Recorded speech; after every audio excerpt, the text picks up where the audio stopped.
பொறியியல் கலந்தாய்வில் அடுத்த ஆண்டு முதல் விளையாட்டு பிரிவு மாணவர்களுக்கு 2 விழுக்காடு இடங்கள் ஒதுக்கப்படுவது குறித்து ஆலோசிக்கப்படும் என்று உயர்கல்வித்துறை அமைச்சர் பொன்முடி தெரிவித்துள்ளார்.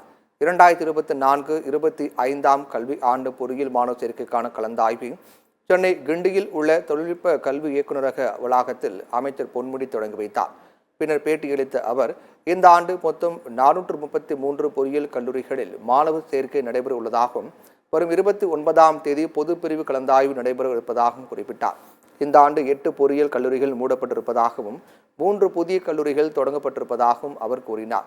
அரசு கல்லூரிகளில் முதுகலை படிப்பில் மாணவர் சேர்க்கை விரைவில் தொடங்கப்படும் என்று உயர்கல்வித்துறை அமைச்சர் பொன்முடி தெரிவித்தார். இந்த விளையாட்டு வீரர்களுக்கான இந்த இடஒதுக்கீடு கூட இப்போ நீங்கள் பார்த்தீங்கன்னா, நான் சொன்ன முதல்ல 38 இடத்துக்கு 282 பேர் இந்த 7.5% விண்ணப்பித்திருக்கிறார்கள். ஆக அவர்களிடம் டிமாண்ட் இன்னும் கொஞ்சம் நிறைய இருக்குது. அதனால் அடுத்த ஆண்டு முதல் முதல்வரிடம் பேசி அது விளையாட்டுத்துறை அமைச்சர் அவர்களும் இதை முழுமையாக குறிப்பிட்டிருக்கிறார். விளையாட்டுத்துறையில் சிறந்து விளங்குகிற மாணவர்களுக்கு சிறப்பிடம் கொடுக்க வேண்டும் என்று விளையாட்டுத்துறை அமைச்சர் மாண்புமிகு உதயநிதி அவர்களும் சொல்லியிருக்கிறார்.